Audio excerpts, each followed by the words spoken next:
মাশাআল্লাহ, এত নাম দিছেন, এটা পোস্টারটা পুরো পড়া কঠিন। আমি ঢাকার গাজীপুরে একটা মাহফিল করছিলাম, একটা পোস্টারের মধ্যে বেশি ছিল না, মাত্র 550 নাম ছিল। এই পোস্টারটা এখনো ফেসবুকে আছে। কয়শ? মানে যে এটারে ছাপাইছে হেতে নিজেও বোধহয় পড়ছে না। এত নাম কোনো দরকারই নেই। এটা কি জান্নাতের সার্টিফিকেট? আরো আসতে কন, কোনো দরকার নেই। আপনি এমন কয়েকটা নাম দিবেন যাদেরকে দেখলে মানুষ মাহফিলে আসবে। আমি একটা কথা বলবো আজকে মিডিয়ার সামনে। এই কথাটা হলো, আমরা তো মাহফিলে যাই, এই পোস্টারে যে সমস্ত নেতাদের নাম থাকে তারা মাহফিলে আসে ঠিক, শুধু খাওয়ানোর লেগে, মাহফিল জীবনেও শোনেন। স্টেজে গেলাম, জায়দিহি নেতা কর্মী, ওই যে পাতা নেতা, ডালা নেতা, মূল নেতা, কাণ্ড নেতা, বিচি নেতা, কোনো নেতার কি নাই? অভাব নাই। খাইতে গেছি, বক্তার লগে খানার জায়গা নাই, নেতারা খাইতেছে। হিংসা করে বলতেছি না, কিন্তু মাহফিলের পরে দেখি নেতা নেতা কর্মী একটাও ফাতি নেতা ওয়াজ শোনে না, খাইয়াই দৌড় দিয়ে চলে যায়, আর হুজুররা বসে বসে ইয়া নাফসি করে। রাগ করছেন? কষ্ট পাইছেন? এগুলি বাস্তব কথা। তো আপনি এমন নেতা দাওয়াত দিয়েছেন, হাতে 14 জন মাহফিলের খানা খায়, অথচ নিজে ওয়াজ শোনে না। আপনি এমন নেতার নাম পোস্টারে দিয়েছেন যে মাহফিলে আসেই না, আর যারা আসছে তাদের নাম নাই। আগামী বছর আমরা যারা আছি সবার নাম দিয়ে দিবেন। নাম দিয়া কোনো কি নাই? কথা বলেন। ওয়াজ করছি, ক্ষুধা লাগছে, খাবো, যাইয়া দেখি নেতা কর্মীরা খাইতেছে, মানে বক্তা জায়গা নাই। কোন সময় খাবে? বক্তার বলো বসতে, নেতা আগে খায় লোক। তো তোর নেতা মাহফিলে কাজটা কি? কত নেতা এখন খুঁজে পাইতেছি না। কথা ঠিক না? সাবধান হওয়া দরকার আমাদের। আপনাদের জন্য বলি নাই, সবার জন্য কথাগুলো বললাম। বক্তা আসবে, বক্তার জন্য প্লেস আলাদা থাকবে, খাওয়া দাওয়া আলাদা থাকবে। আপনার যদি নেতার বেশি দরকার হয়, নেতারে আলাদা জায়গায় রাখবেন। এটা আমি সারা বাংলাদেশের জন্য কথাগুলো বললাম। আর একটা হলো, নেতারা যদি আমাদের বক্তব্য না শুনে, আমরাও তাদের বক্তব্য শুনতে বাধ্য না। উনি আয়া আমার মাইকের মাঝখান দিয়ে ওয়াজ করে, আমরা ওনাদের দিকে তাকায় থাকি। উনি কিন্তু ফজরের নামাজও পড়ে নাই। উনি আয়া বলতেছে, ভাইয়েরা আমাদের কি ইসলাম মানতে হবে, হুজুররা যা বলে তা করতে হবে, কোরআনের আইন মানতে হবে। অথচ হ্যাঁ নিজেই কোরআনের আইনের কথা কইলে মাথা নষ্ট হয়ে যাবে। কথা কি ঠিক বললাম? আল্লাহ যেন আমাদেরকে কবুল করেন, আমরা বলি আমিন। সুতরাং সকল মাহফিল কমিটির জন্য এই কথাগুলো বললাম। পোস্টারে এত নামেরও দরকার নাই, এত নেতার দরকার নাই। আমরা নামাজি লোক চাই, আমরা ইসলাম যারা ভালোবাসে তাদেরকে চাই। কিন্তু যারা যেখানে যা তাল মিলায়, আরেকটা কাজ করবেন না, জানাজার মধ্যে নেতা দিয়ে বক্তৃতা দেওয়াবেন না। এটা আরেকটা ফিতনা বাংলাদেশে। রাসূল করিম সাল্লাল্লাহু আলাইহি সাল্লাম জানাজা সামনে নিয়ে কোনো বক্তৃতা ওয়াজ তিনি করতেন না। ওয়াজ করতেন একটা। কয়টা? বিশ্বনবী জানাজার সামনে নিয়ে শুধু একটা কথাই বলতেন, এই মুদ্দার যে ব্যক্তি মৃত্যুবরণ করেছে সে কি ঋণগ্রস্ত ছিল নাকি? শুধু এই ওয়াজটাই করতেন। রাসূল জানাজা দিতেন না ততক্ষণ, ঋণের দায়িত্ব কেউ নিত না যতক্ষণ। আল্লাহর নবী বিভিন্ন ধরনের পাপ দেখে জানাজা থেকে বিরত হন নাই, শুধুমাত্র ঋণগ্রস্ত ব্যক্তির ব্যাপারে রাসূল হুঁশিয়ার দিয়েছেন, ঋণগ্রস্ত ব্যক্তির জানাজা আমি পড়ব না ততক্ষণ, তোমরা ঋণের দায়িত্ব নিবা না যতক্ষণ। এই জন্য সব সময় দোয়া করবেন, আল্লাহ তুমি আমাকে ঋণ অবস্থায় মৃত্যু দিও না, কারণ ঋণের কারণে জাহান্নামে যাওয়া লাগে কি লাগে না। জানাজার সামনে রাসূল ওয়াজ করতেন কয়টা? মাত্র একটা। বলেন কয়টা? আলেমদেরকেও বলে দিয়ে যে আপনি জানাজার সামনে নিয়ে ওয়াজ করার দরকার নাই। এটা হলো ইমোশনালি ব্ল্যাকমেল করা। আরে ভাই, আমি আসছি মুদ্দারে মাটি দিতে জানাজা দিতাম, আপনি ওয়াজ করেন কেন? আচ্ছা বলেন তো, ওয়াজ জরুরি না মুদ্দারে তাড়াতাড়ি মাটি দেওয়া জরুরি? তা আপনি এখানে লম্বা ওয়াজ করতেছেন কেন? আপনি তো দ্রুত তাকে মাটি দিবেন, কারণ সে যদি মুমিন হয়ে থাকে আপনি তাকে আল্লাহর নেয়ামত থেকে বঞ্চিত করতেছেন। কথা কি বুঝাইতে পারলাম? এজন্য আপনাদের মা বাবা দাদা দাদি যারাই মারা যাবে, দয়া করে জানাজার মধ্যে নেতা দিয়া বক্তৃতা দেওয়াইয়েন না। অমুক নেতা তমুক নেতা, হাতে নিজেই তো নামাজ পড়ে না। আমি আর মোস্তাক ফৈজি ভাই একবার বুড়িসঙ্গের এক জানাজায় গেছিলাম। জানাজা হওয়ার কথা বাদ আসর, কথা বলার কথা আমি আর মোস্তাক ফয়জি ভাই, মাগরিবের আজান দিছে, নেতারা বক্তৃতা দিতে দিতে আর নাই, টাইম নেই, কি নাই। পরে ওই মাদ্রাসার প্রিন্সিপাল এসে কয়, মোল্লা ভাই আজকে শেষ, আর টাইম নেই। তো নেতা কি বলতেছে, আরে মরে গেছে তো, মরছে তোর সমস্যা কি, তুইও বিষ খেয়ে মরি যা। আচ্ছা, আমরা যে মরব এতে কোনো সন্দেহ আছে? যখন যার মৃত্যু আসে আমি মরে যাব, অথচ নেতাই না শিরিকি বক্তৃতা দেওয়ায় নেতাকে আহারে অকালে মরে গেছে, তো তুইও অকালে মরি যা। পৃথিবীর কোন মানুষ অকালে মরে না, এটা শিরিকি কথা। 3 দিনের বাচ্চাও যদি মারা যায় সে কালেই মারা গেছে, আল্লাহ তার এদ্দুর হায়াত দিয়েই দুনিয়াতে পাঠাইছে। এই কথাগুলা মোল্লার না আল্লাহর। ইদা জা আজাল লা ইয়াস্তাখিরুন। সুতরাং আমাদেরকে সতর্ক হওয়ার দরকার আছে না নাই? আল্লাহ যেন আমাদেরকে কবুল করেন, আমরা বলি আমিন। আপনারা রাগ করছেন? আপনাদেরকে অনেক বেশি ভালোবাসি, সবচেয়ে বেশি ভালোবাসি এই লোকটারে, খালি দেশি মুরগির রান খাওয়ায়, এই জন্য কথাগুলা বলে দিয়ে গেলাম। এত নেতা কোনো দরকার নেই, আল্লাহ যেন আমাদেরকে কবুল করেন। হ্যাঁ, নেতাদের জন্য আমাদের ভালোবাসা আছে না নাই? আছে, অনেক আছে, দোয়া আছে, ভালোবাসা আছে। কিন্তু একটা মাহফিলকে অসুন্দর করার জন্য একজন নেতাই যথেষ্ট, যার সময়ের ব্যাপারে জ্ঞান নেই। কথা ঠিক বলি নাই? প্রধান বক্তারে বসায় উনি ওয়াজ করতেছে 2 ঘন্টা, তো শুধু আপনি মাহফিলের দাওয়াত নিয়ে একদিন ওয়াজ করেন তো দেখি লোক কয়জন থাকে। মাঝে মধ্যে কোথাও যাই, কয় হুজুর এমনি ওয়াজ করেন, হেমনি কয়েন। তা আমি কই আপনি যেহেতু এত বালা ওয়াজ জানেন, আপনি কইরা দেখেন 10 মিনিট লোকজন থাকে কিনা। আল্লাহ যেন এই মাহফিলটাকে কবুল করেন।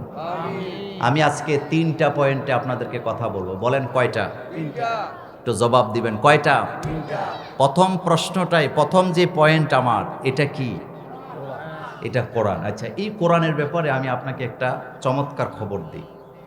সেটি হলো, আমাদের দেশে লোকেরা জেলে যায় না, কথা কর না কেউ, জেলে কিন্তু এই রকমের বয়স হইয়া যায় না, অল্প বয়সেই বেশিরভাগ লোকেরা যায়।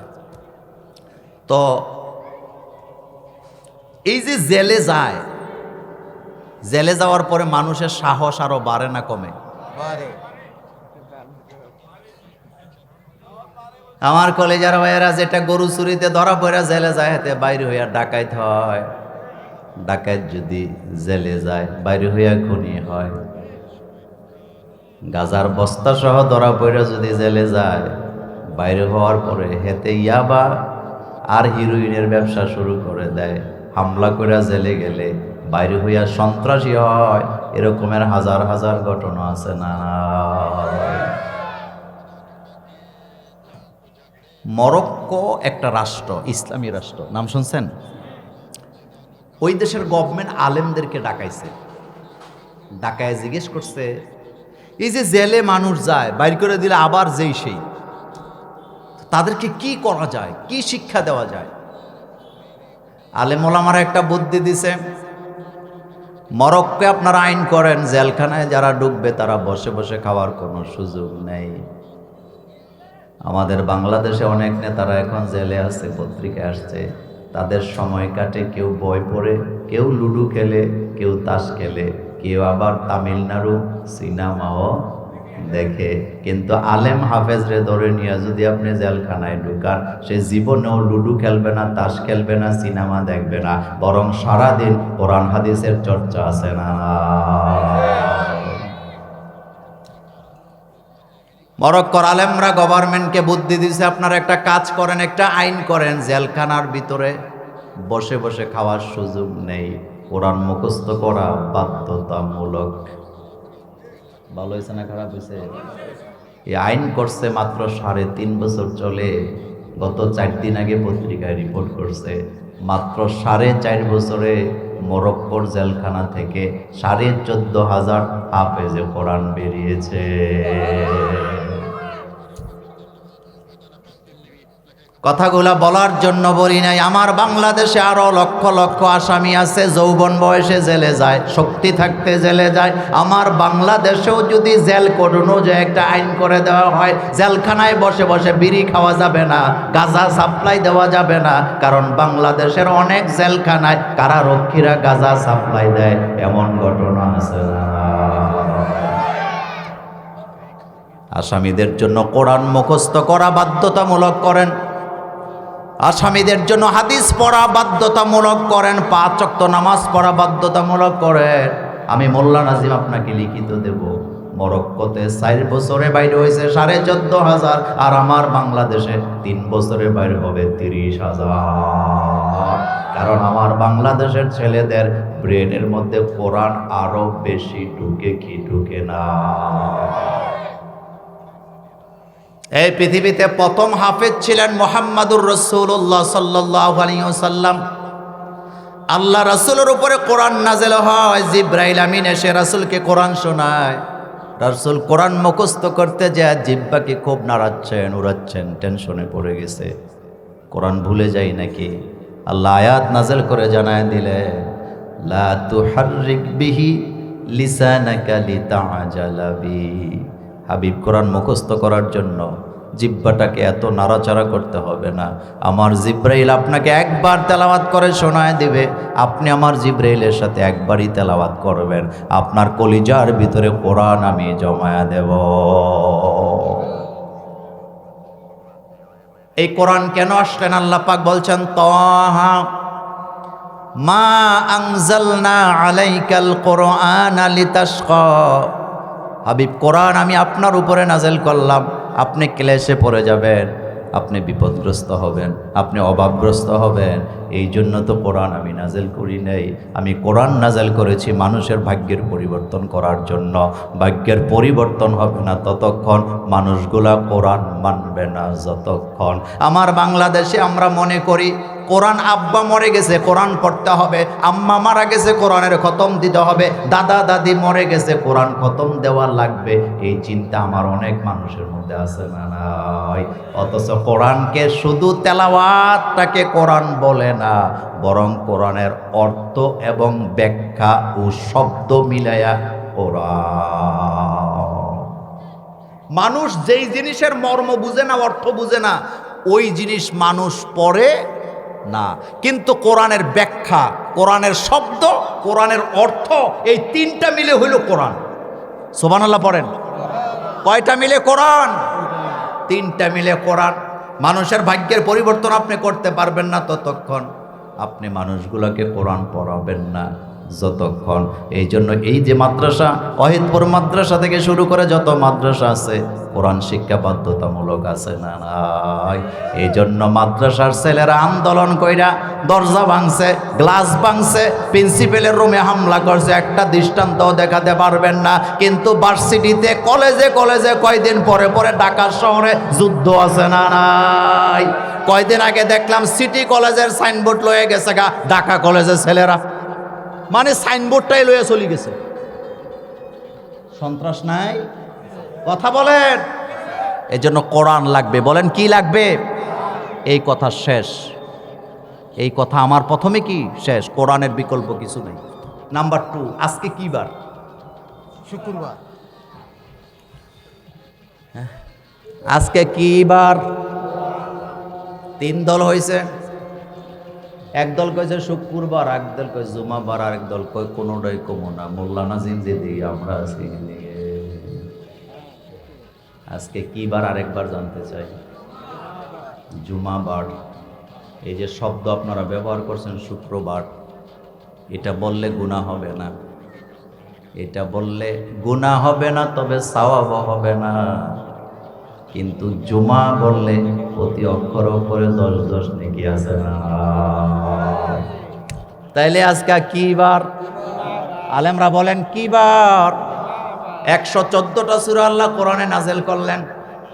114 সূরার ভিতরে জুমা নামে একটা সূরা আছে না নাই? তাহলে আপনারা বলেন আজকে কি বার? আজকে জুমাবার। জুমা বলবে যারা, প্রতি অক্ষরে অক্ষরে 10 নেকি পাবে তারা। শুক্রবার বলতে পারবেন, সওয়াব নাই। 1 কোটি বার বললে একটা সওয়াব পাবেন না, কিন্তু জুমা বলবেন প্রতি অক্ষরে অক্ষর 10 করে নেকি পাবেন। এই জুমার ব্যাপারে আমার আজকে একটা আলোচনা আছে। আল্লাহ পাক কোরআনে বলছেন, ইজা নুদিয়া লিস-সালাতি মিন ইয়াউমিল জুমআতি ফাসআউ ইলা যিকরিল্লাহ। জুমার দিনে যখন আজান দেওয়া হবে, যখন আওয়াজ দেওয়া হবে, দৌড়াইতে থাকো, ফাসআউ, দৌড়াইতে থাকো, ইলা যিকরিল্লাহ, আল্লাহ জিকিরের দিকে। তার মানে এখানে আল্লাহ প্রমাণ করলেন, দলিল পেশ করলেন, জুমার দিনে অন্য কোনো কাজকর্ম করা যাবে না। সবার আগে জুমা, সবার আগে খুতবা, সবচেয়ে মর্যাদা দিতে হবে জুমার নামাজকে। কিন্তু আমার বাংলাদেশের পরিবেশে জুমার দিনে সকল অনুষ্ঠান আছে না? খতনার অনুষ্ঠান কোন দিন? জোরে বলবেন। বিয়ে কোন দিন? ছেলের বিয়ে কোন দিন? মেয়ের বিয়ে কোন দিন? আচ্ছা, ওইগুলো নিয়ে আমার কোনো কথা নাই, কিন্তু একটা জায়গায় আমার কথা আছে। আপনাদের অহেদপুরের সবচেয়ে কোটিপতি লোক যিনি, তিনি একটা জিয়াফত করছে তার দাদা দাদি মা বাপের জন্য, 40টা গরু জব করছে। কোন দিন? আরো জোরে বলে। সবাই পরামর্শ দিছে জুমার দিনে করেন, নতুবা বন্ধ না থাকলে লোকের আসবো কেমনে, খাইবো কেমনে। ঢাকা থেকে, চট্টগ্রাম থেকে, সিলেট থেকে, খুলনা থেকে, কুমিল্লা থেকে সব আত্মীয় স্বজনরা আসছে।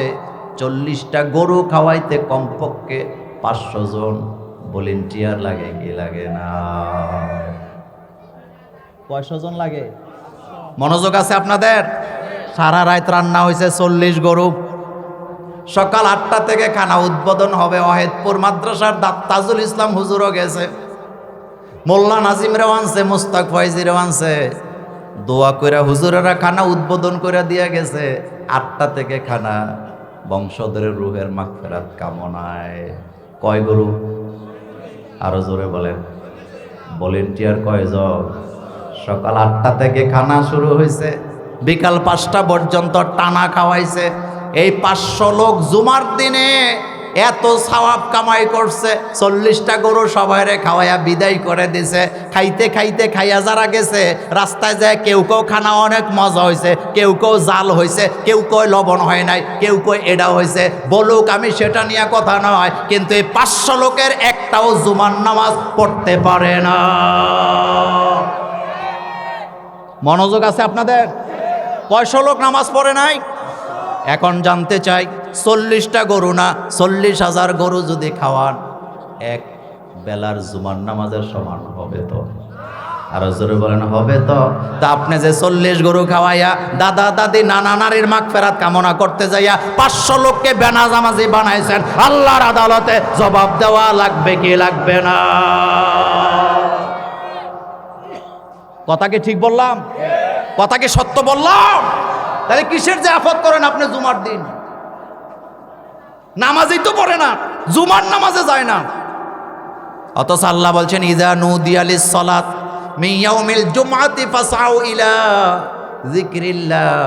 জুমার দিনে যখন আজান দেয়, ঘরে বসে থাকা যাবে না, মসজিদের দিকে দৌড়াও, জিকিরের দিকে দৌড়াও। আল্লাহ রাসূল বলেছেন, জুমার দিনের মর্যাদা এত বেশি, তারা যদি জানতো সামনের কাতার নিয়া মারামারিও করত। আমার বাংলাদেশে জুমার খুতবাটাও আমরা বুঝি না।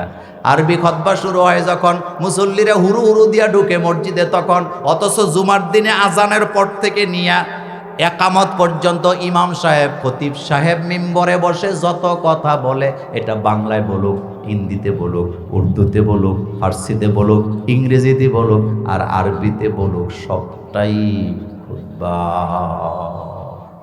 সবটা কি? কথা কন না কেন? সবটা কি? কিন্তু আপনার মা বাপের জন্য জিয়াফত করছেন, জুমার দিন নামাজ নাই। আপনার ভলেন্টিয়াররা নামাজ পড়ে না, খাদেমদাররা নামাজ পড়ে নাই, এমনকি যারা রান্না করে তারাও পড়ে না। আমি এমনও দেখছি, মাহফিলে গেছি, যাইয়া দিই রান্না বান্না চলতেছে হুজুরদের জন্য, হুজুররা খাবে, কিন্তু যেতে রান্না করতেছে হেতে রাতে বিড়ি। কথা কন না কেন? জিয়াফতের খানা রান্না করতেছে, সবার হাতে বিড়ি, আগেই কইয়া দিছে 10 প্যাকেট লাগবো। কি খানার নমুনা! আগে বলে দিচ্ছে জিয়াফতের জন্য যে খাদেম কি বলে রান্না করে যারা, তাদেরকে কি বলে? হেতে বিশ্ববিখ্যাত বাবুর্চি, দেবিদ্বারের সবচেয়ে দামি বাবুর্চি, হেতে আইছে 10 প্যাকেট সিগারেট লইয়া। হেতে ডাইলের মধ্যে লবণ দেয়, এক হাতে লবণ আর এক হাতে বিড়ি। কথা কন না কেন? হেতে গোস্তের মধ্যে মশলা দেয়, এক হাতে বিড়ি আর এক হাতে মশলা। হেতে পায়েস রান্না করতেছে, এক হাতে চিনি দেয় আর এক হাতে বিড়ি। এমন খানা আমাদের মহল্লায় মহল্লায় আছে না? আবার ইদানিং আরেকটা অনুষ্ঠান বাইরে হয়েছে, সেটা হলো মহিলারা যখন হামেলা হয়, কি হয়? হামেলা হয়, 9 মাসের বয়সের সময় মেহমান দাওয়াত দেয়, কয় আসেন খাইয়া যান, রাগ করে না আমার কথায়। এর চেয়ে নোংরা খানা পৃথিবীতে আর কিছুই হতে পারে না। কারণ আপনার মেয়ের পেট হয়েছে, এটা কি গোপনীয় কাজ না প্রকাশ্য কাজ? হ্যাঁ, তো আপনার মেয়ের, আপনার ছেলের, কি বলে, আপনার মা, আপনার মেয়ে, আপনার বোন হামেলা হয়েছে, আমার মেয়ে, আমার বউ, আমার মা হামেলা হয়েছে, এটা কি গোপন থাকবে না প্রকাশ্য হবে? তার মানে আপনি বুঝাইতেছেন আমার মেয়েটা হামেলা হয়েছে, পেট বড় হয়েছে, 9 মাস চলতেছে, আসো একটা বেলা খাইয়া দাও। তা আপনার কাছে আমি জানতে চাই, আপনার চেয়ে নির্লজ্জ কি মানুষ হয় নাকি? খতনারটা তো আরো জঘন্য। সেটা কি? আমার পোলা নুনু কাটছি, আইও একবেলা খাইয়া যাও। তো খানা বুঝি আপনার আর রুচিসম্মত খানা আর দুনিয়াতে নাই। আমি কিন্তু খাওয়ার বিরুদ্ধে ওয়াজ করতেছি না, আমি শুধু সিস্টেমের বিরুদ্ধে ওয়াজ করতেছি। আপনি এমন খানা, এমন জাফত কেন করবেন যেই জাফত দিয়ে আপনি মানুষকে বেনামাজি বানাবেন? আপনি এমন খাবারের আয়োজন করবেন কেন যেই খাবার খাইতে গেলে নোংরা কথা মনে হয়? আল্লাহ যেন এই জাতিকে হেফাজত করেন, আমরা বলি আমিন। জুমার দিনে মোমেনের জন্য গুরুত্বপূর্ণ কি বলেন তো? জুমার নামাজ। বলেন কি? রাসূল বলেছেন যারা জুমায় যায়, এক জুমা থেকে আরেক জুমা পর্যন্ত যত অপরাধ করেছে সবগুলাকে আল্লাহ কাফারা আদায় করে। এই পয়েন্টে আমার কথা শেষ। আমি আজকে আমার মূল আলোচনায় চলে যাব। আজকে আমি সূরাতুল বনী ইসরাঈলের 23 নম্বর আয়াত থেকে, আমি 22 নম্বর আয়াত থেকে আমি আপনাদের সামনে কথা বলবো। 21 নম্বর আয়াত থেকে আমি কথা বলতে চাই, যতটুকু যাওয়া যায়। এশার আজান হবে যখন, আমাদের আলোচনা শেষ হবে তখন বিসমিল্লাহির রহমানির রহিম।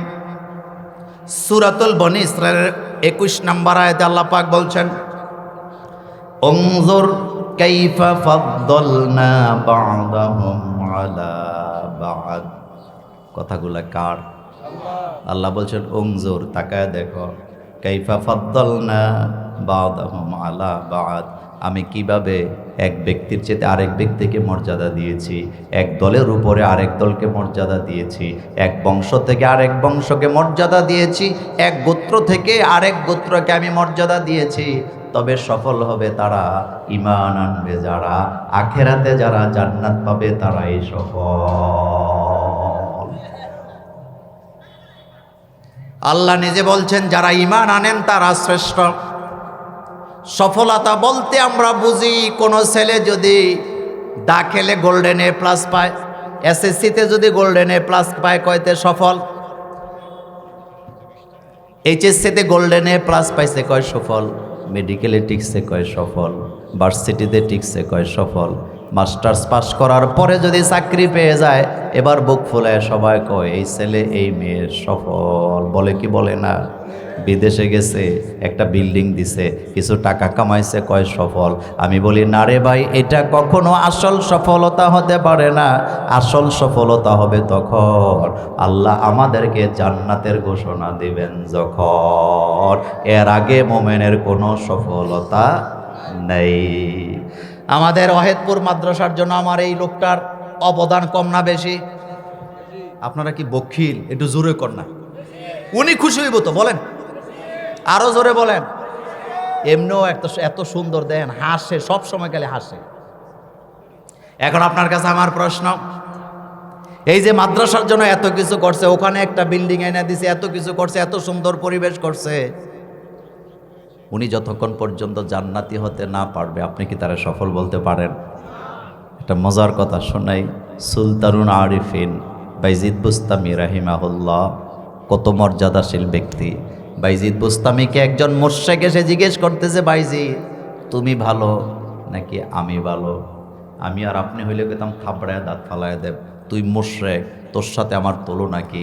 কিন্তু না, বাইজিদ বুস্তামি বললেন, এত কঠিন প্রশ্ন করলে জবাব দেই কেমনে? মোর্শেক বলতেছে, কি কঠিন কথা, আপনি বললেই তো হইলো আপনি ভালো না আমি ভালো।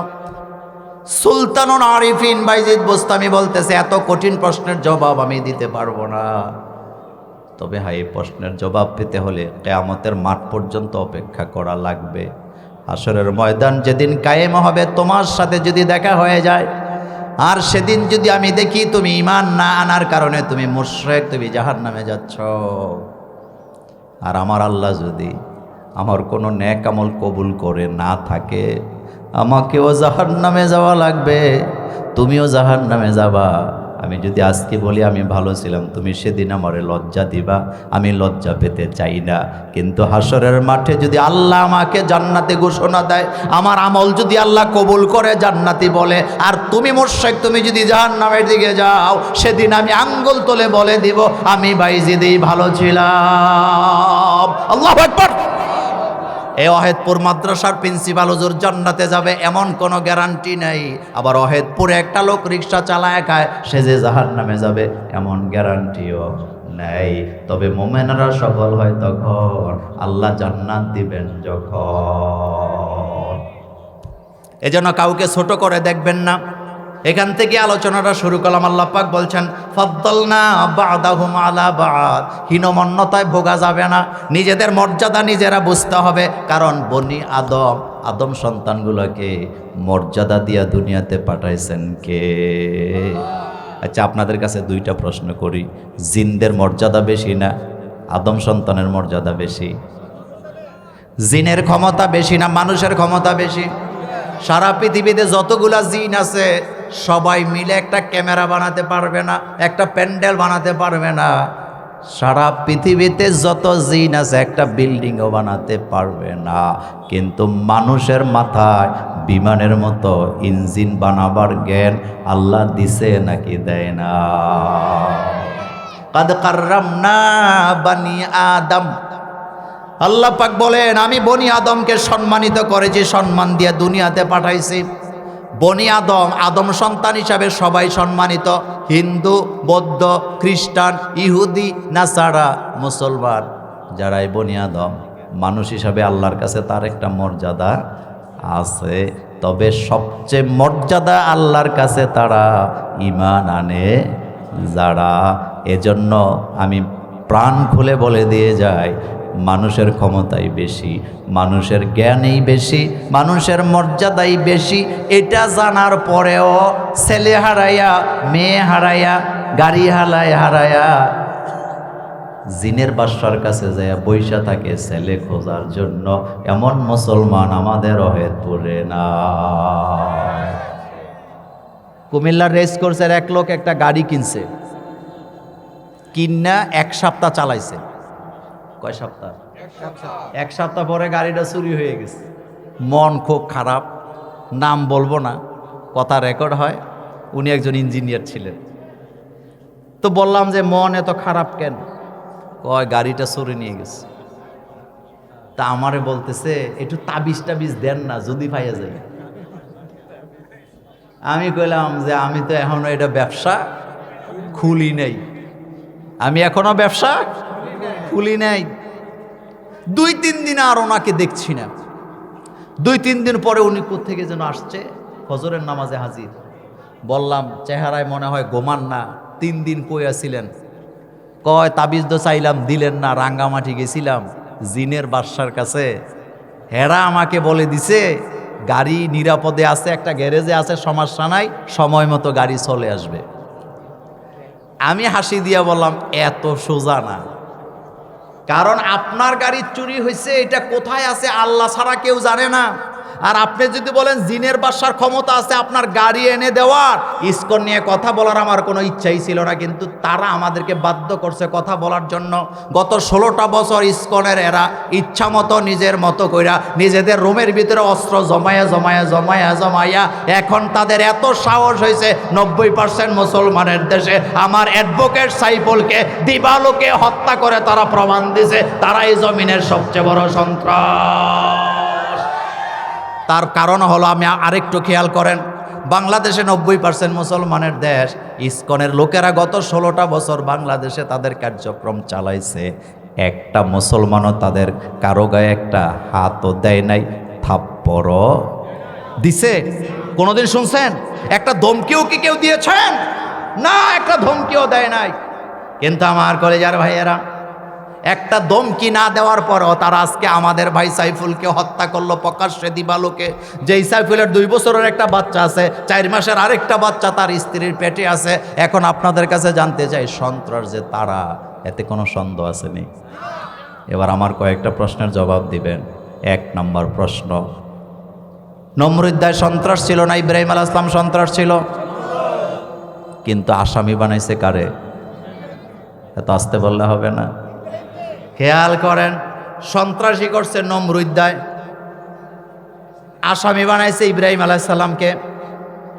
মুসা আলাইহিস সালাম সন্ত্রাস ছিল না? ফেরাউনের সন্ত্রাস ছিল, কিন্তু আসামি বানাইছে কারে? মুসা আলাইহিস সালামের আসামি বানাইছে। আপনাদের কাছে জানতে চাই, আবু জহিল্লায় আবু লাহাব ভাই সন্ত্রাস ছিল না? মুহাম্মদ সাল্লাল্লাহু আলাইহি ওয়াসাল্লাম সন্ত্রাস ছিলেন, কিন্তু আসামি বানাইছে কারে? সেম পদ্ধতিতেও আমার দেশেও কিছু বেয়াদব আছে, আলেম ওলামাদেরকে সন্ত্রাস বানায়া, জঙ্গি বানায়া আদালতে হাজির করে, আর ইসকনদেরকে সাপোর্ট দিয়া তারা যে বড় সন্ত্রাস তাদের কাছে কোনো খবর না।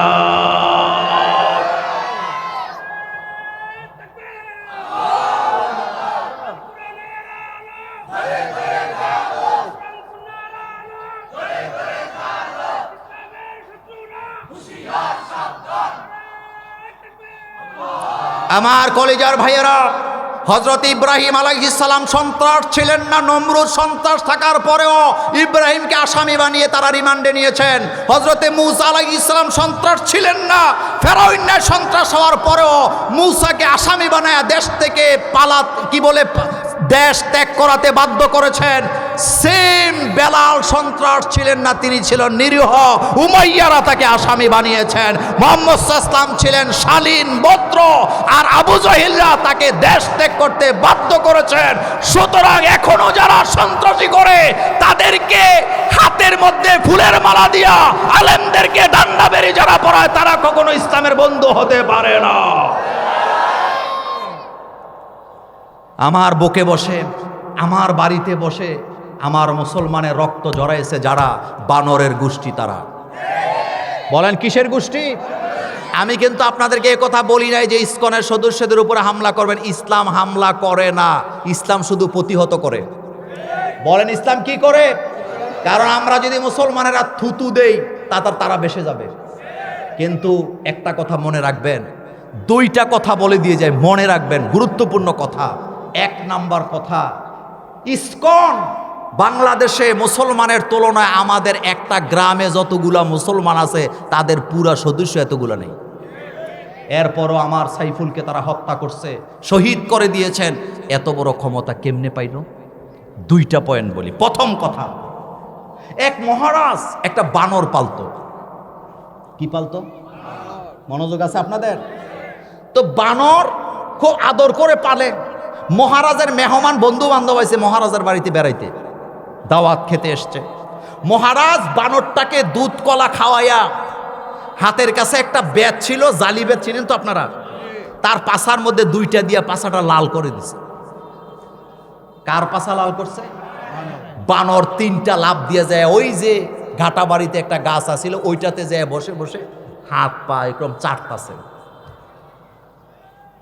পাশের এক বন্ধু বলতেছে, মহারাজ এত বড় জুলুম, দুধ কলা খাওয়াইয়া লালন পালন করলেন, এখন আবার পাছা লাল করে দিলেন। মহারাজ কয়, সর্বনাশ, তুমি এটা খেয়াল করছো? কয় হ্যাঁ। কয় এটা যদি তুমি বুঝতে চাও আমার বাড়িতে তোমাকে 3 দিন থাকা লাগবে। কয় দিন থাকবো? 3 দিন। কিন্তু আপনি তারে দুধ কলা খাওয়াইয়া পাছা লাল করেন কেন? এটা আমাকে দেখতে হবে। কয় ঠিক আছে থাকো। থাকছে। পরের দিন দুপুরবেলা দুধ কলা দিয়ে খানা দিছে। দেওয়ার পরে আজকে তো পাছা কি করে নাই? মনোযোগ আছে? কি লাল করে নাই? প্রতিদিন পাছা লাল করলে হাতে কই যায়? গাটাবাড়ির গাছে যায়। কিন্তু আজকে যেহেতু ব্যাটের দিয়ে পাছা লাল করে নাই, হেতে জাগায় বসে আছে। যে এনে খাইছে হে আনেই বসে আছে। দ্বিতীয় দিন আবার খাবার দিছে দুধ কলা দিয়ে, আজকেও পাছা লাল করে নাই। বানর এখন আর যেখানে খাইছে হেনে নাই, মহারাজের কোলে উঠতে বইছে। কোথায় বসছে? কোলে। ঠিক আছে, ভদ্র কোলে বসে আছে। তৃতীয় দিন আবার দুধ কলা খাওয়ায়া মহারাজ আজকেও পাছা লাল করে নাই। এখন বানর আজকে খাবার জেনে খাইছে, হেয়ানেও নাই, কোলেও নাই। কোথায়? কথা বলে না কেন?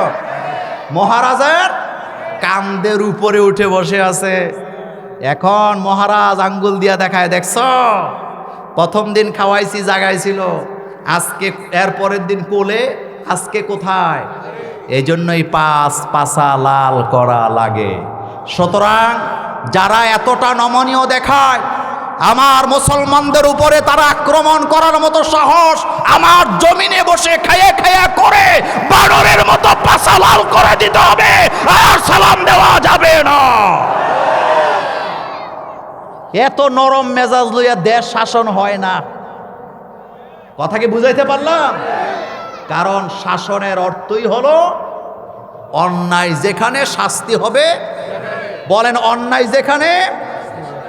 আরে বাপরে, আপনি তসবি টিপতে টিপতে শাসন করবেন না। আপনি পৃথিবীর ইতিহাসের শাসকদের ইতিহাস পড়ে দেখেন তারা কেমন ছিলেন। হযরত ওমর শাসক ছিলেন, ছেলেকে ক্ষমা করে নাই। করছে? কথা বলেন করেছেন? তা আপনি কি শাসন করেন? যেই পরিবারের শাশুড়িটা রাগী, 5টা বউ থাকলেও সোজা হয়ে চলে। মুরব্বীরা কথা বলেন। আর যেই পরিবারের শাশুড়িরই কাপড় চোপড়ের ঠিক নেই, হেবিডির পুত্র বধূরা দিনে কি রাতে কি, দেবিদ্যারি কি আর কুমিল্লাই কি, সারেগামা পাদা নিশা। নাম্বার 2, ইস্কনের এত বড় সাহস কেমনে হলো যে আমাদের মুসলমানের গায়ে হাত দিল? কেন হইল এটা বলি। রাজা তার দোতলার বারান্দায় বসে আছে, তার হাতিটা ওই যে গাছের নিচে বাঁধা আছে। রাজা তাকায় দেখলেন একটা ব্যাঙ, চিনেন তো কি, একটা ব্যাঙ লাফ দিয়ে যায় রাজার হাতির মাথার মধ্যে লাথি মারে, আবার জায়গায় এসে বসে। মহারাজ এটা দেখছে, দেখে খুব কষ্ট পাইছে। আমার হাতির মাথায় ব্যাঙে লাথি মারে, ব্যাঙের এত সাহস কেন? মহারাজ কতক্ষণ দেখে রাগে রাগান্বিত হয়ে মন্ত্রিসভাকে ডাকায় বলেন, এদিকে আয়। আমার হাতির মাথায় ব্যাঙে লাথি দেয়, এত বড় সাহস কই পায় ব্যাঙে? উদ্ঘাটন কর ঘটনা, নতুবা তোরার মন্ত্রীগিরি শেষ। তো মন্ত্রী যারা হয়, উপদেষ্টা যারা হয়, তারা কিন্তু চালাক থাকে বেশি, জ্ঞানের চাইতে চালাকি বেশি। চালাকি না হইলে টিকতে, দেখছেন না আমাদের পলুক্কায় কি ধরাটা খাইছে?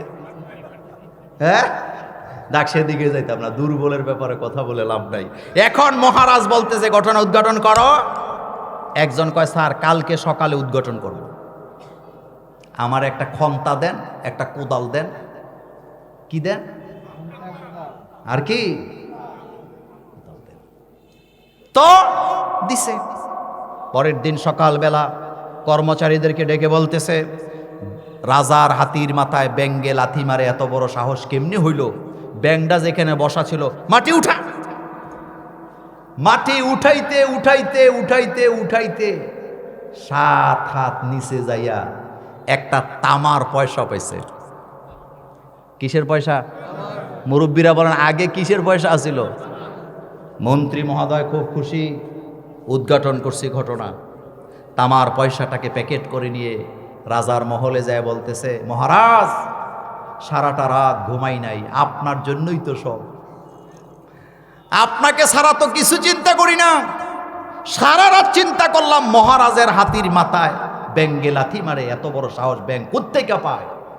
মাটি খুঁজতে খুঁজতে নিচে যায় দেখলাম 7 হাত মাটির নিচে একটা তামার পয়সা পাওয়া গেছে। মহারাজ মনে কষ্ট নিয়েন না, আসলে ব্যাঙের কি এত বড় ক্ষমতা আছে আপনার হাতির মাথায় লাথি মারে? পয়সার গরমে লাথিটা মারছে। বাংলাদেশের ইসকনের কোনো ক্ষমতা নাই মুসলমানের গায়ে হাত দেয়। ভারতের পয়সা, ভারতের উস্কানিতে তারা সাহস পেয়েছে, ভবিষ্যতে এক বিন্দু তাদেরকে আর ছাড় দেওয়া হবে না। বাংলাদেশে ভারতের 100টা চ্যানেল আছে না? কথা কন না কেন? আচ্ছা, এরা আমাদেরকে নামাজ শিখায়, কথা কন না কেন? রোজা শিখায়, এরা আমাদের প্রথমে শিখায় রাশি। কি শিখায়? বিচ্ছুক রাশি, কর্কশ রাশি, কন্যা রাশি, কুত্তা রাশি, হিয়াইলা রাশি, বিলাই রাশি। অথচ রাশি ফলে যারা বিশ্বাস করে তাদের ঈমান শুধু যাবে না, কিয়ামতে আল্লাহ তাদের দিকে চোখ তুলেও তাকাবেন না। মুসলমানেরা বিশ্বাস করে তাকদিরে। বলেন কিসে বিশ্বাস করে? ওয়াল কাদরি খাইরিহি ওয়া শাররিহি মিনাল্লাহি তাআলা ওয়াল বাসি বাদাল মাউত। আমাদের তাকদিরের মালিক কে? আরো জোরে বলো, তাকদিরের মালিক কে? মুসলমান কখনো রাশি ফলে বিশ্বাস করে না। আর ভারতের প্রত্যেকটা চ্যানেলের মধ্যে রাশি শিখায়। নাম্বার 2, ভারতের চ্যানেল আমাদেরকে শিখায় বউ শাশুড়ি কিভাবে ঝগড়া করতে হয়, এবং ওই ঝগড়ায় কখনো শাশুড়ি চ্যাম্পিয়ন হয়, কখনো বৌমা চ্যাম্পিয়ন হয়। আর এই চ্যাম্পিয়ন হওয়ার জন্য যত মিথ্যা কথা, যত বাটপারি, যত সিটারি, সবগুলা ভারতের চ্যানেল আমার বাংলাদেশের নারীদেরকে শিক্ষা দেয়। পশ্চিমবঙ্গের মুখ্যমন্ত্রী মমতা ব্যানার্জি হিন্দু না মুসলমান? সে বলেছে ভারতের চ্যানেলগুলা এত খারাপ, এগুলা দেখে কোনো লাভ নাই, এগুলা বন্ধ করে দেওয়া দরকার। আমরা বছরের পর বছর অভিযোগ করেছি, প্রত্যেকটা মাঠে ময়দানে স্টার জলসা, জি বাংলা, জি সিনেমা নিয়ে কথা বলেছি, কিন্তু যারা এটার ব্যবসা করে আর যারা দেশটা চালায় তারা আমাদের কথায় কোনো কর্ণপাত করে না। কেন করে না জানেন? যেই বিচারপতির টেবিলের মধ্যে এই মামলাটা গেছিল, ভারতের চ্যানেল বন্ধ করেন, ওনার বউ ছিল স্টার জলসার পাগল। মনোযোগ আছে আপনাদের? কিসের পাগল ছিল? তো উনি তো এখন রিটায়ারে চলে গেছে, এখন তো বলতে আর সমস্যা নাই, কারণ বিচারপতি তো কত রকমের আছে। আমাদের মানিক্কায়ও বিচারপতি আছিল। এরপরে কিসের মধ্যে ঘুমাইছে? তো এই রকমের বিচারপতির টেবিলে মামলা গেছে, স্টার জলসা বন্ধ করেন। হেতের বউ রাতের বেলা চোখ পাক দিয়া বলে গেছে, কলজা খুললাম। কি খুলে ফেলবো? তেহাতে কলজা টিকানের জন্য রায় দিছে ভারতের স্টার জলসা চলিতে কোনো বাধা নেই। মিয়া সাহেব, আপনি বসে বসে তাসবিহ টিপেন।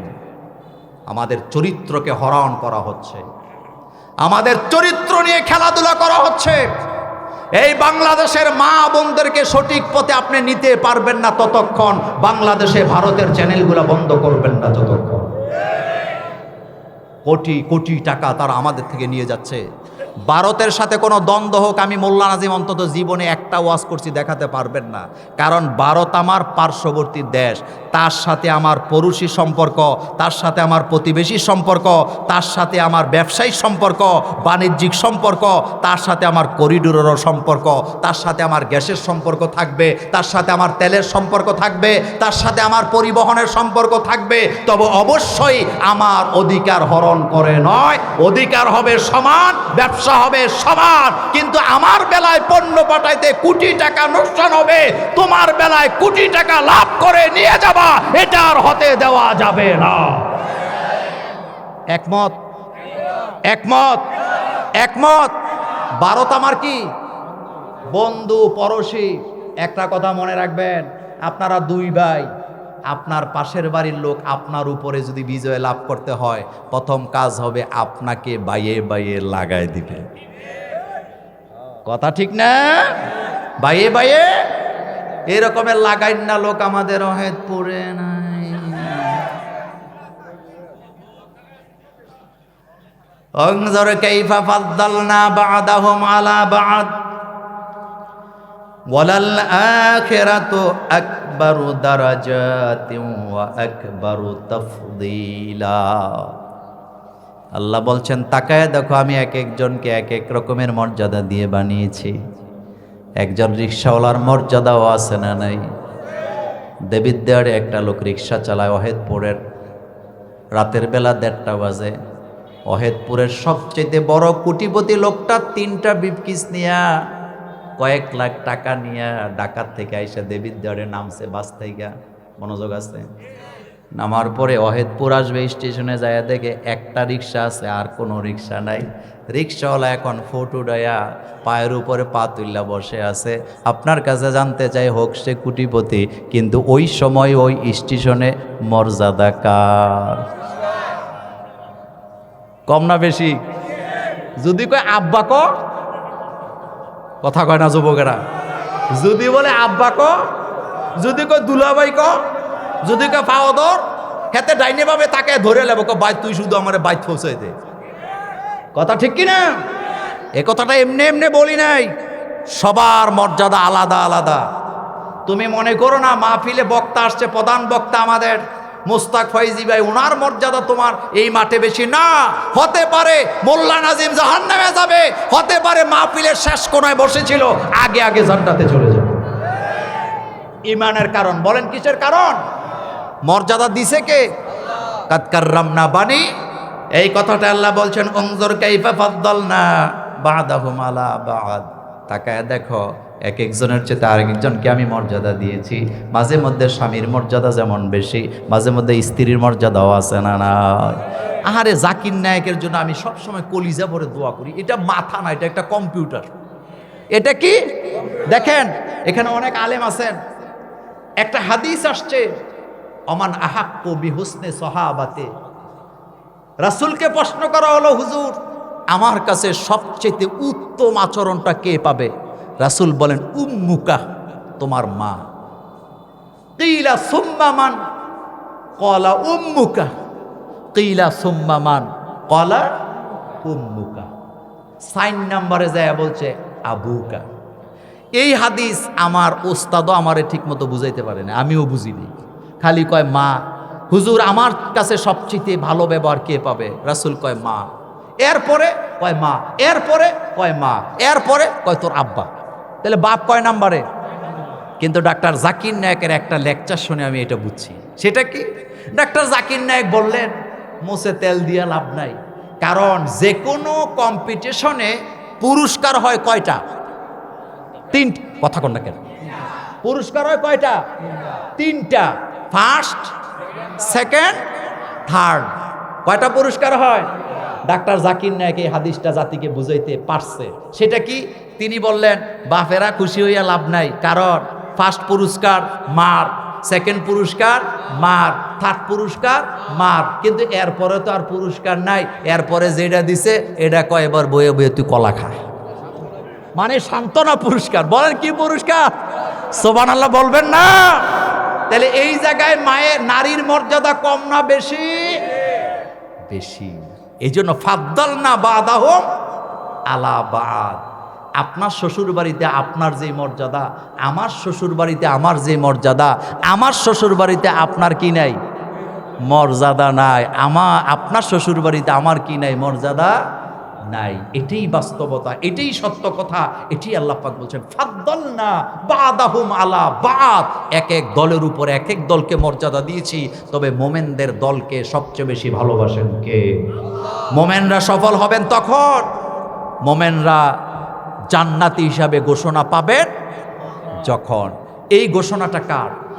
চিল্লায় বলতে হবে কার? এখানে যত যুবক আছে যুবকদেরকে বলে দিয়ে যাই, হীনমন্যতায় ভোগার কোনো কারণ নাই। কষ্টে আছো, বিপদে আছো, মুসিবতে আছো, বেকার আছো, দুনিয়ার কারো কাছে সাহায্য চাইও লাভ নাই, কারণ তুমি যার কাছে সাহায্য চাও তার নিজেরই সাহায্যের দরকার। সাহায্য যদি চাইতে হয়, চাইতে হবে কার কাছে? আমাদের গ্রামে কিছু মহিলা আছে, আপনাদের এলাকায়ও আছে। খালতো বোন, মামতো বোন, বান্ধবী যখন বেড়াইতে আইয়ে হাত ধরে কয় বোন আজকে যাইস না। কত দুঃখ জমায় রাখছি বোন, রাতরা থাক, সারা রাত ডেলিভারি দিয়ে হালকা করবো। বলে কি বলে না? আমি বলি মায়েরা বোনেরা শুনে রাখো, যেই খালতো বোন যেই বান্ধবীকে ধরে রাখছো রাতের বেলা রাইকা, দুঃখ কষ্ট কইয়া হালকা হবা, তারে খোঁচা দেয়া দেখো, তার জীবনের কষ্টের শেষ না। কথা ঠিক কি না? তাহলে কষ্ট বলতে হবে কার কাছে? তো তুমি আরেকজনের কাছে। আচ্ছা, আপনি অনেক টাকা ঋণ আছেন, আপনি যদি অহেদপুরের গ্রামে হেঁটে হেঁটে বলেন আমি কোটি কোটি টাকা ঋণ, আপনার লাভ হইব না লস হইব? কত লস! আপনার কেউ হাওলা তো দিত না, দিলেও 10 টাকা 20 টাকা দিয়ে মনে মনে করবো যে আল্লাহর হস্তে দিয়া দিলাম, দিলে দিস না দিলে না দিস। কথা ঠিক না? তাহলে বলা দরকার কার কাছে? নবীরা বলতেন কার কাছে? রব্বানা আতিনা, পড়েন সবাই, রব্বানা আতিনা ফিদ দুনিয়া হাসানাতাও ওয়া ফিল আখিরাতি হাসানাতাও ওয়া কিনা আযাবান নার। দুনিয়া আখিরাতের সম্পদ দেওয়ার ক্ষমতা কার? দুঃখ কষ্ট মানুষের কাছে বলে কোনো লাভ নাই, মানুষ নিজেই দুঃখ কষ্টের শেষ নাই। দুঃখ বলবেন তার কাছে, দুঃখ দুর্দশা দূর করার ক্ষমতা রাখেন যিনি, আর তিনি কে? তিনি আল্লাহ। তার কাছে বলবেন। হযরত ইব্রাহিম আলাইহিস সালাম আগুনে যখন পড়ছিলেন, জিবরাইল আমিন এসে হাত দেয় নাই? আজান হচ্ছে, হাত দিছে কি দিছে না? আচ্ছা, হাত দিয়ে না, শোনেন, হাত দিয়ে জিবরাইল আমিন কি বলছিল? হ্যাঁ ইব্রাহিম, আমি দেখতে পাচ্ছি নমরুদের লোকের আপনাকে আগুনে ফেলে দিবে, আপনি কান্না করতেছেন। ইব্রাহিম আলাইহিস সালাম কয়, কান্না তো এমনি এমনি করি না। কই কেন করেন? আমি কান্না করতেছি, তাকায় দেখো নিচের দিকে, আমার মা আমার বাবাও মুশরিক, তারাও নমরুদের সাপোর্টে আমার বিরুদ্ধে দাঁড়ায় গেছে, এজন্য আমার মনে কষ্ট। হযরতে জিবরাইল আমিন বললেন, ইব্রাহিম আপনি আমার হাতটা ধরেন, আমি আপনাকে উপরের দিকে নিয়ে যাই, আগুন থেকে বাঁচায় দেই। ইব্রাহিম আলাইহিস সালাম বললেন, ও জিবরাইল, আমি তোমার কাছে দুঃখ কষ্ট বলতে চাই না, বরং যেই আল্লাহর জন্য আমি আগুনে পড়লাম সে আল্লাহ অন্ধ নয়, বধির নয়, বোবা নয়, কানা নয়। আমি যে আগুনে পড়ে গেছি, আমার আল্লাহ অবশ্যই আমাকে দেখছে। সুবহানাল্লাহ পড়েন। আপনি ঋণী আছেন, আপনার ভাইয়ের চাইতে আপনার বাপের চাইতে সবচেয়ে বেশি জানে কে? একটা গুরুত্বপূর্ণ কথা বলি, আপনি কারো কাছে কষ্ট বলবেন আর সে বলা ছাড়া আপনার কিচ্ছু করতে পারবে না। তবে টেনশনটা আপনাকেই বুক করতে হবে। আপনার টেনশন আপনার মাও নিবে না, ভাইও নিবে না, বাপও নিবে না, ছেলেও নিবে না, মেয়েও নিবে না, এমনকি যারে নিয়ে এক বালিশে ঘুমান সেই বিবিও আপনার কলিজার টেনশন নিতে পারবে না। আপনি টেনশনে আছেন, আপনি যদি বউরে বলেন আমার কলজা বড় টেনশন, হ্যাঁ কইব তোমার কষ্টে মরি যাই, আরে বাতাস কর, পানি খা, শরবত খা, এর বাইরে কিছু না। কিন্তু আসল জ্বালা আপনার কোথায়? আপনাদের মনোযোগ আছে? আসল জ্বালা কোথায়? আপনি বলেন তো, আপনার স্ত্রী আপনার এই জায়গা থেকে 100% কষ্টের 1%ও কি নিজের হৃদয়ে নিতে পারবে? পারবে না। আপনি পেছে পড়ছেন, আপনি বিপদে পড়ছেন। যুবকদেরকে বলি, যে কোনো সময় যখনই বিপদে পড়বা বন্ধু বান্ধবের কাছে কইতে, হেডি আরো বেশি খারাপ। আজকে সময় পাবো না এত কথা বলা, শুধু এতটুকু বলবো, বলিস না কারো কাছে, আল্লাহর কাছে বল।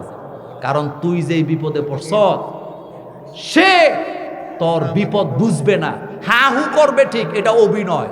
কিন্তু তোর কলিজার ভিতরে যে কষ্ট চলতেছে, যে আগুন জ্বলতেছে, এই আগুন আল্লাহ ছাড়া নিবাবার ক্ষমতা কারো। কথা সত্য না মিথ্যা? কথা সত্য না মিথ্যা? সুতরাং আপনাদের কাছে আমার অনুরোধ, আসেন আল্লাহর কাছে চাই, আল্লাহর কাছে দোয়া করি, আল্লাহর জন্য হয়ে যায় ইনশাআল্লাহ। আবারও দেখা হবে অন্য কোনো দিন, অন্য কোনো মাঠে, অন্য কোনো আলোচনা নিয়ে।